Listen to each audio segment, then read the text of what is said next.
5월이 시작이 되었습니다. 싱그러운 새싹들이 돋아나는 계절입니다. 우리는 이 5월을 가정의 달이라고 이름을 붙여 말합니다. 누구나 인생 살 동안에 가장 큰 영향력을 끼치는 사람이 바로 부모님이라고 하는데 주저하지 아니하고 동의할 줄 압니다. 그 중에 어머니에 관해서는 우리가 많이 알고 많이 말하고 있습니다. 지대한 영향을 준다고 하는 사실을 많은 보고를 통해서 우리가 알고 있습니다. 그러나 아버지가 자녀들의 삶에 얼마만큼 영향을 주는가에 대해서는 그동안 많이 연구하지 못했다고 생각합니다. 요즘 최근 들어서 활발하게 시작이 되고 있기는 합니다.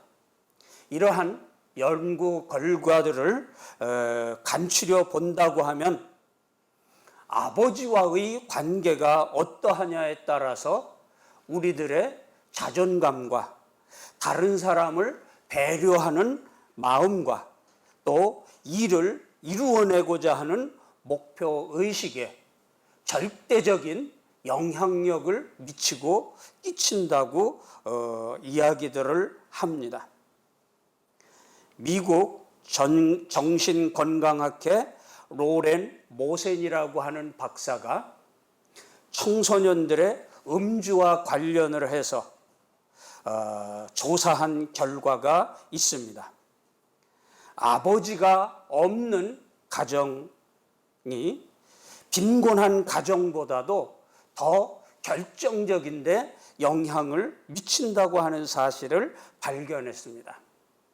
다시 말하면 이 가난하기는 하지만 아버지가 있는 가정에서 자라나는 자녀들과 넉넉하지만 아버지가 없는 가정에서 자라나는 아이들의 음주 행태가 판이하게 다르다고 하는 결과인 것입니다. 존 홉킨스 대학의 의사들이 조사를 한 결과에 의하면 부모와 가까운 관계를 유지하지 못한 사람들은 고혈압이나 동맥관상의 이런 질병이나 악성 종양이나 심지어는 이 자살의 충동 같은 것을 많이 가진다고 하는 결과가 조사되고 있습니다. 그런가 하면 예일대학교 행동과학자들은 전 세계 이 48개의 문화권에서 음주하는 사람들을 대상으로 연구를 했는데 어려서부터 아버지 없이 어머니에게서만 교육을 받고 자란 아이들이 나중에 성인이 되어서 범죄자가 될 확률이 굉장히 높다고 보고를 하고 있습니다. 한 가지만 더 말씀을 드린다고 하면 아만드 니콜라이라고 하는 사람의 조사에 의하면 아버지가 없는 가정에서 자란 아이들의 정서적인, 신체적인 영향에 대해서 낮은 성취욕, 낮은 자존감, 그리고 나중에 받을 상을 바라보고 현재 하고자 하는 일을 포기하지 못하는 마음, 동료들의 압력에 쉽게 굴복을 하고 쉽게 유혹에 약하고 넘어지는 아이들, 청소년의 음주 등이 바로 여기에 원인이 되고 있다 하는 보고를 하고 있음을 봅니다. 여러 번 말씀을 드렸습니다마는 저도 어렸을 때 참 어렵고 힘든 가정생활을 해왔습니다. 아버지가 바람을 피우는 그런 가장이었기 때문입니다. 날마다 소란하고 날마다 시끄럽습니다. 가정에 아무런 보탬도 되지 아니하고 오히려 여러 가지 아픔과 상처만 주는 아버지가 싫었습니다. 그래서 우리 자녀들이 어머니에게 하소연합니다. 어머니, 우리 아버지 없이 살면 안 돼? 우리끼리 살면 되잖아. 하는 이야기를 여러 번 해보았습니다. 그럴 때마다 저희 어머니가 하시는 말씀이 아버지 없는 아이들 만들고 싶지 않다 하면서 그 아픔, 그 어려움을 꿋꿋이 참고 견뎌내었던 것입니다.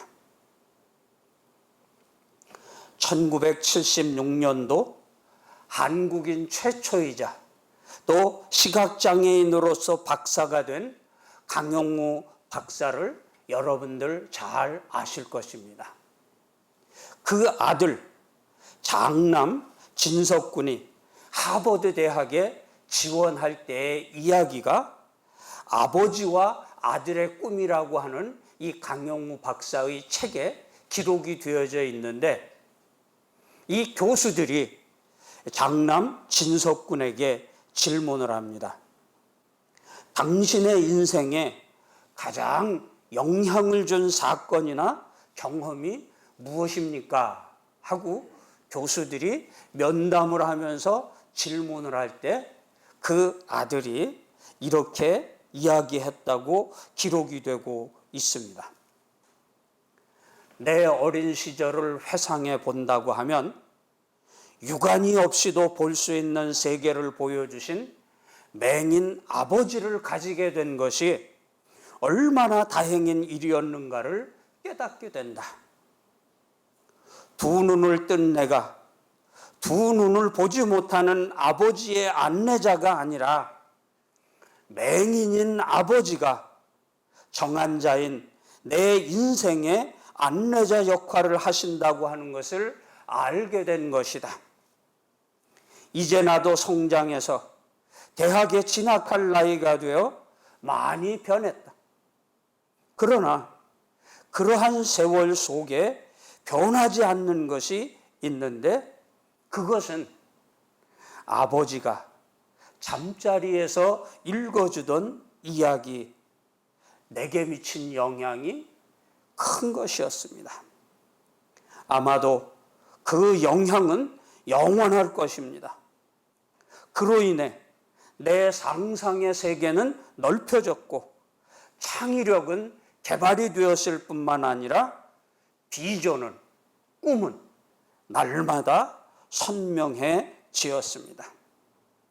또한 잊을 수 없는 교훈을 배웠습니다.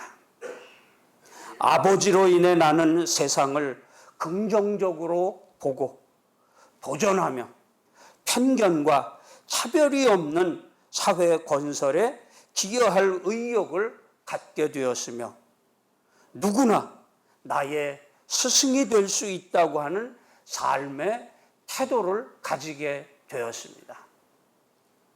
이것이 나에게 큰 경험이 되어서 오늘 이렇게 대학에 지원을 하게 되었습니다 하는 이야기인 것입니다. 그렇습니다. 아버지는 우리 자녀들에게 이렇게 중차대한 영향을 미칩니다. 오늘 우리 교회에, 오늘 우리 가정에, 오늘 우리 사회 속에 이렇게 영향력을 미칠 수 있고 꿈을 키워줄 수 있고 또 인내하면서 살아갈 수 있는 삶의 경험을 나누어 줄 수 있는 아버지가 있어야 하고 필요한 시대라고 생각을 합니다. 요즘 현대는 개인주의가 발달이 되어서 너, 나 없이 스스로 잘났다고 설치는 시대입니다. 스승도 없고 부모도 없고 교사도 없는 것이 참 아픈 시대입니다.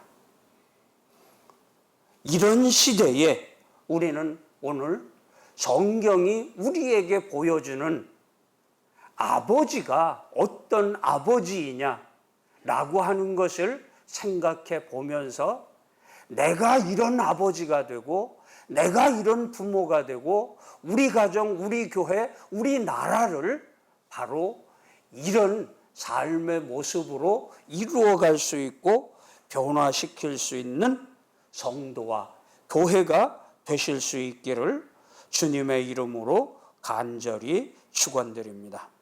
오늘 제가 여러분들에게 소개하기를 원하는 아버지, 성경에서 보여주는 이 아버지는 아들의 운명을 바꾸었습니다.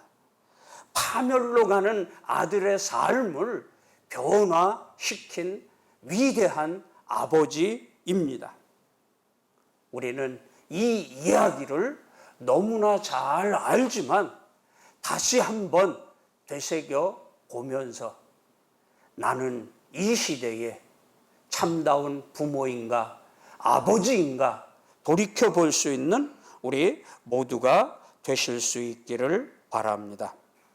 첫째로 이 본문이 우리에게 보여주는 아버지는 자식을 존중하시는 인격적인 아버지이시다라고 하는 것을 우리가 알 수가 있습니다.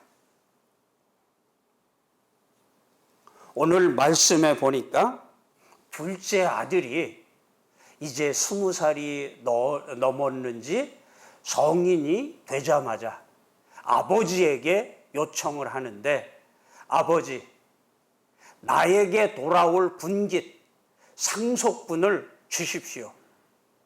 그래서 나도 먼 나라에 가서 내 마음껏 한번 살아보고 싶습니다 하면서 아버지의 재산, 자기에게 돌아올 상속분을 달라고 요청을 하는 것입니다. 신명기 21장 17절에 보면 이 아버지의 재산의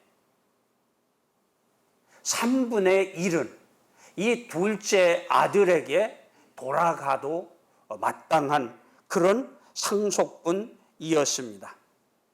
그러나 아버지가 살아계실 때 자기의 상속분을 달라고 하는 아들은 한 명도 없었습니다. 왜냐하면 그것은 아버지 빨리 죽으십시오 하는 불효자식의 마음이기 때문입니다. 만약 아들이 그런 말을 하는 아들이 있다고 하면 때리고 내어 쫓아도 아무 흠이 없는 그런 전통의 사회인 것입니다. 그런데 아버지가 눈이 시퍼렇게 살아있는데에도 불구하고 아버지가 돌아가신 다음에 받을 상속분을 나에게 지금 달라고 하는 이 불효자식의 말에도 마음 상하지 아니하시고 이 아버지는 그대로 주었다고 말씀을 하고 있는 것을 보는 겁니다. 이제 성년이 되고 컸으니까 자기 마음대로 살 때도 되었다고 하는 것을 인정하는 마음이 엿보입니다.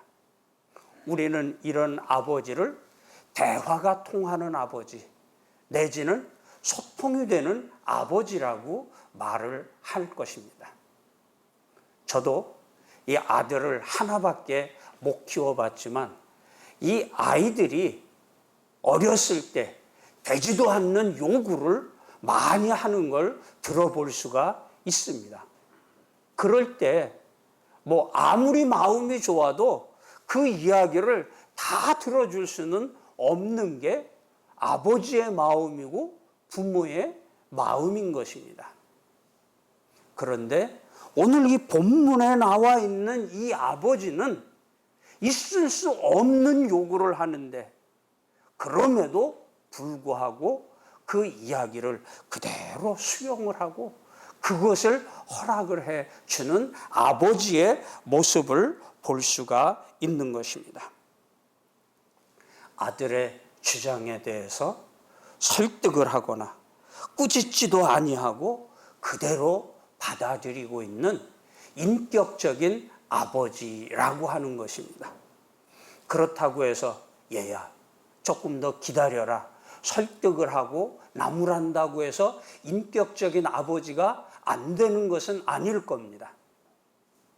그럼에도 불구하고 이 아버지는 이 왜곡된 아들의 자유의지, 병든 자유의지를 그대로 받아들이고 수용을 하는 겁니다. 아니나 달라요? 이 아들이 그 재산을 받자마자 어떻게 했다고요? 며칠 안 있다가 먼 나라로 이민을 가버리고 말았다는 거예요. 여행을 떠나버리고 말았다는 거예요. 그래서 자기 마음대로 살아보려고 했다고 하는 거예요. 이것은 인간의 이기심을 보여주고 있는, 삶의 육적인 쾌락을 추구해 보겠다고 하는 그런 무절제한 본성을 그대로 드러내고 있는 것입니다. 그런데요, 이 행위는 마치 에덴 동산에서 금하신 선악과를 따먹는 아담과 하와와 같은 하나님의 은총을 거부하고 그 은총에서 떠났던 죄의 본성에 근거하고 있다고 하는 걸 우리는 알고 깨달아야 하는 것입니다. 창세기 3장에 보면 하나님의 관섭을 귀찮게 여기며 하나님과 같은 반열에 서기를 원했던 아담과 하와는 선악과를 먹는 순간 죄의 결과가 얼마나 참혹한가를 경험하게 되고 깨닫게 되는 것입니다. 그래서 지금까지 스스럼 없이 만났던 하나님이 아담과 하와를 보고 싶어 에덴 동산에 내려오자 그들은 나무 뒤로 숨었고 감출 곳을 다 무화과 잎으로 감추는 그런 사람이 되어져 버리고 말았던 것을 볼 수가 있습니다. 결국 그들은 에덴 동산에서 추방을 당하는 비극을 맞았습니다.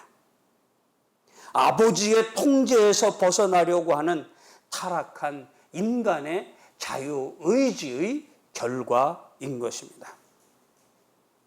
하나님 앞에 원죄를 지었던 조상들과 이 둘째 아들은 똑같은 죄를 범하고 있는 것입니다. 많은 사람들이 말할 수가 있습니다. 왜 선악과를 만들었느냐? 왜 선악과를 따먹지 못하도록 그렇게 만들지 않았느냐?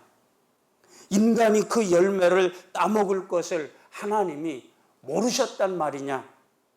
그렇게 말할 수도 있는 것입니다. 그런 질문들은 하나님의 인격을 이해하지 못하는 사람들의 변명인 것입니다. 오해인 것입니다. 우리 하나님은 인격의 하나님입니다. 인간에게 자유의지를 인정하시고 그들의 선택에 대하여 마음대로 살 수 있는 권리를, 의무를 주시는 것입니다. 그렇기 때문에 우리는 그 하나님을 인격적인 하나님이라고 말할 수 있고 또 알게 되는 것입니다. 다시 말하면 하나님은 우리들이 노예와 같이 기계와 같이 하나님을 따르는 그런 사람들, 그런 성도들을 원하지 않으신다고 하는 것입니다. 할 수도 있고 할 수도 없지만 그러나 이 자기의 의사를 가지고 자기의 믿음을 가지고 하나님의 뜻을 따르고 그 길을 걸어갈 줄 아는 인격적인 관계를 오늘 하나님은 우리와 맺기를 원하시는 것입니다. 그럼에도 불구하고 우리들은 이 내가 가지고 있는 선택의 자유의지를 가지고 얼마나 오만방자하게 교만을 떨고 살아가는지 모르는 겁니다. 착각을 하며 살아가고 있는지 모르는 것입니다. 그러면서 모든 것을 하나님의 책임으로 떼어 맡기려고 하는 그런 많은 사람들을 볼 수가 있는 것입니다. 그렇습니다. 하나님은 인격적인 신입니다.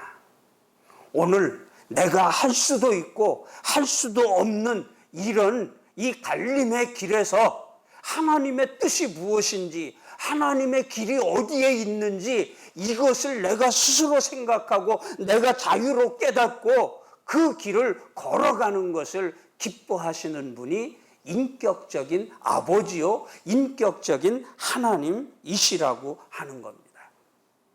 절대적으로 율법적으로 살아가든지 기계적으로 살아가든지 노예와 같이 사는 것을 원치 아니하는 것이 우리가 믿는 성경이 말해주는 아버지이라고 하는 겁니다.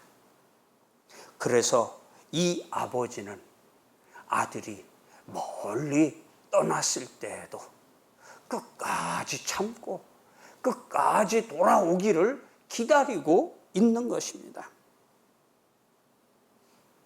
우리의 필요를 따라 채워주시기도 하고 온갖 사랑을 공급해 주시면서 자식을 끝까지, 나를, 우리를 끝까지 존중하는 것이 우리 아버지 하나님이시라고 하는 걸 보여주는 것입니다.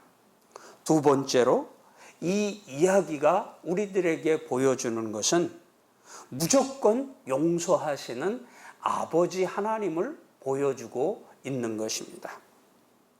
잘못을 깨닫고 더 이상 이제 어찌할 수 없는 상황에서 내 아버지 집에는 풍족한데 내가 그 아버지에게 가서 품꾼의 하나로 써주십시오 하고 간청해갔다고 돌아오는 이 아들을 맞이하는 아버지의 모습을 보십시오.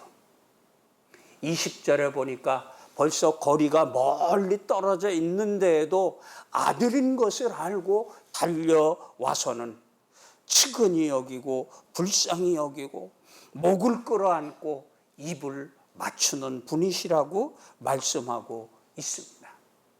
그 냄새나는 더러운 옷을 다 벗겨버리고 제일 좋은 옷을 입힙니다. 손에다가는 아들이라고 하는 인정하는 표시로 가락지를 띄워주는 것입니다. 신을 신겨줍니다. 그리고 살찐 송아지를 잡아서 온 동네 사람들을 다 초청을 해가지고 잔치를 벌이는 것입니다. 그런데 보세요. 여기 살찐 송아지를 잡으라 하는데 그라고 하는 폰이라고 하는 이런 말씀을 원문에는 찾아볼 수가 있습니다. 그건 뭐냐고 하면 이 아버지는 아들이 언젠가는 돌아올 것이라고 하는 것을 생각하고 준비한, 그래서 아주 잘 키운 살찐 송아지를 남겨놓았다고 해요. 그래서 그 송아지는 그 집안에 있는 하인들, 종들이 저 염소는, 저 양은 이제 아들이 돌아오면 잡을 거야 하는 것을 온 식구들이 알 수 있는 송아지라고 하는 겁니다. 그 송아지를 잡아서 잔치를 벌여라 하는 게 바로 아버지의 사랑의 모습인 것입니다. 그러면서 오늘 24절에 뭐라고 말합니까? 이 아들은 탕자가 아니다. 이 아들은 죽었다가 다시 살아났으며 잃었다가 다시 찾은 내 아들이다 라고 선언을 하고 있는 겁니다. 둘째 아들이 나를 종으로 품꾼으로 써주십시오 하는 요청에도 아랑곳하지 아니하고 아니야, 너는 내 아들이야, 내 자녀야 이렇게 선언하시는 아버지라고 하는 것을 우리는 여기에서 볼 수가 있는 것입니다. 아버지는 그래 그동안 잘 있었니? 너 왜 그랬었니? 한 번도 묻지를 않습니다.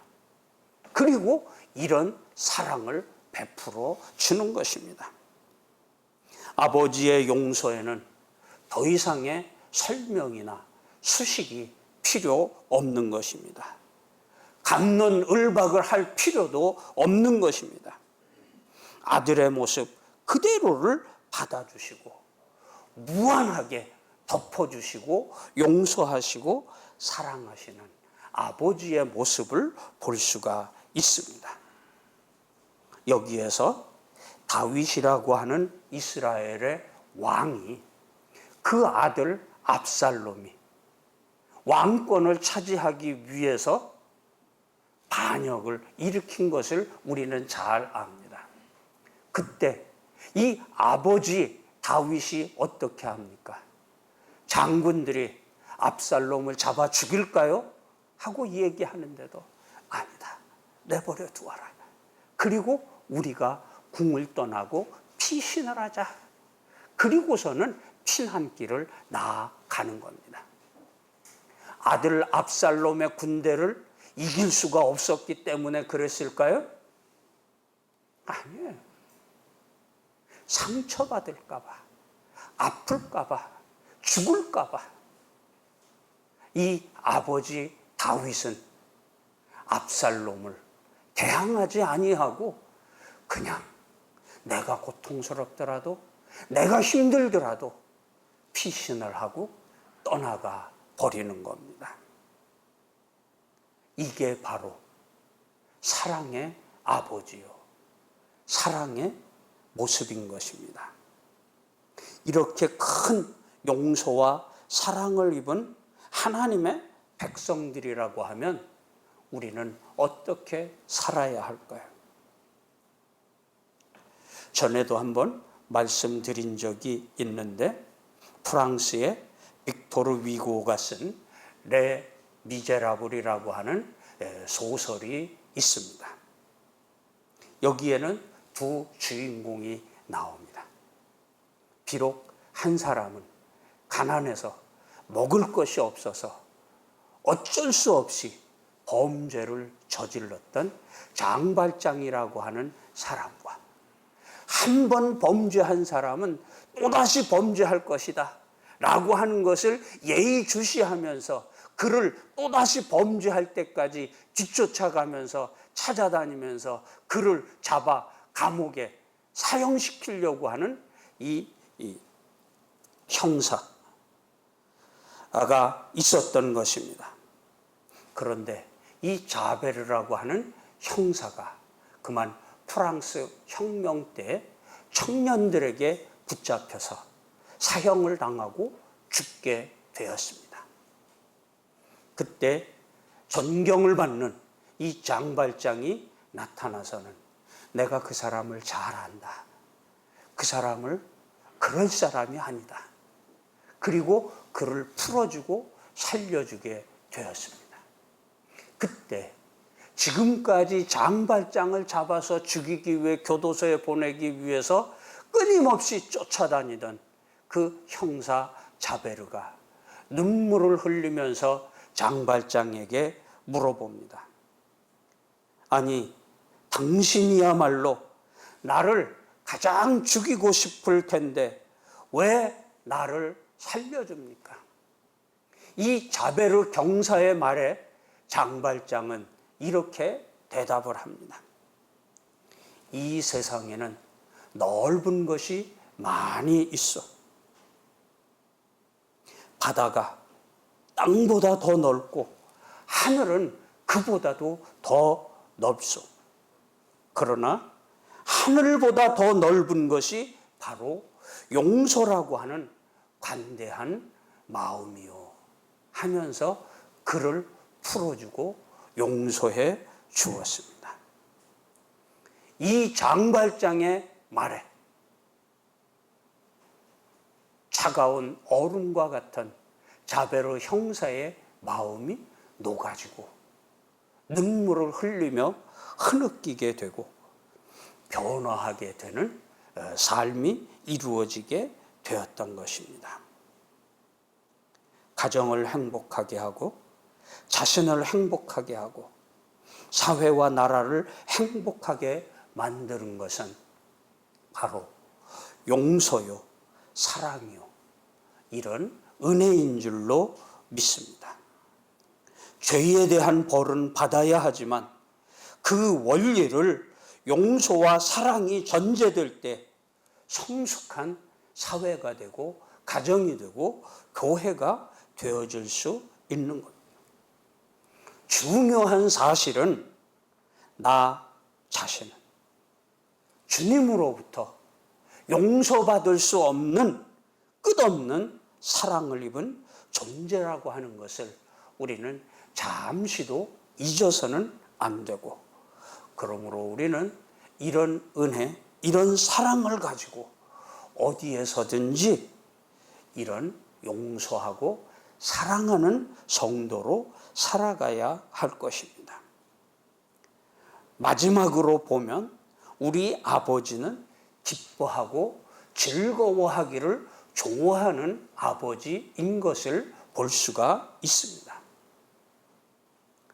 오늘 23절, 24절 말씀이라든지 32절 말씀을 보면 그들이 즐거워하더라, 기뻐하고 즐거워하는 것이 마땅하니라 하는 말씀이 있음을 봅니다. 내 아들이 죽었다가 살아났으니 잃었다가 다시 얻었으니 함께 즐거워하고 함께 기뻐해야 되지 않겠느냐? 그렇습니다. 하나님은 온 천하보다도 잃었던 생명 하나가 주님께 돌아오는 걸, 아버지께 돌아오는 것을 더 기뻐하고 즐거워하시는 아버지 하나님이시라고 하는 것입니다. 하나님은 오늘도 내가 내 마음대로 살고 싶어서 아버지를 떠나고 제 갈 길로 나아가기만 하는 우리들이지만, 그러나 지금도 참고 기다리고 이 기쁜 잔치를 예비하고 준비하면서 우리가 돌아오기를, 우리와 같이 돌아올 많은 사람들을 기다리고 있는 것입니다. 이것이 아버지의 기쁨이요, 아버지의 즐거움인 것입니다. 참 아들이라고 하면 아버지의 기쁨이 나의 기쁨이 되어야 하고 아버지의 즐거움이 나의 즐거움이 되어야 할 줄 압니다. 예수님은 이것을 알았기 때문에 하나님이 아버지가 자신에게 주신 그 사명을 이룩하기 위해서 그 십자가의 중한 고통까지도, 죽음까지도 인내하면서 견디면서 죽으시고 무덤에 묻히셨던 것입니다. 오늘 우리들도 이 어렵고 힘든 세상 가운데에서 이 나그네와 같은 인생길 속에서 나는 어떤 부모인가? 아니, 나에게는 이런 아버지는 아니 계시는가? 한번 생각해 보시면서 성경이 말씀하고 있는 아버지, 예수님이 보여주신 아버지, 우리가 본받아야 할 아버지가 어떤 아버지이냐라고 하는 것을 깨달으면서 그 아버지 뜻을 이 나라, 이 세상 가운데 이루며 펼치며 사는 우리 모두가 되시기를 주님의 이름으로 간절히 축원드립니다. 기도하시겠습니다. 질그릇같이 깨어지기시고 연약한 우리들에게 찾아오셔서 참 보배, 영원한 보배를 담아주신 주님, 우리가 주님의 말씀을 통하여 우리의 아버지를 깨닫고 이 아버지에게로 돌아가기를 힘쓰는 우리 모두가 되게 해 주시옵소서. 또 우리 가정에서, 우리 교회에서, 이 사회와 나라 속에서 우리도 아버지와 같은 그런 아버지들이 부모가 되기를 힘쓰는 가정의 달 5월이 되게 하여 주시옵소서. 이 모든 말씀, 믿음의 주요 우리를 온전케 하시는 이인 예수님의 이름으로 기도드리옵나이다. 아멘.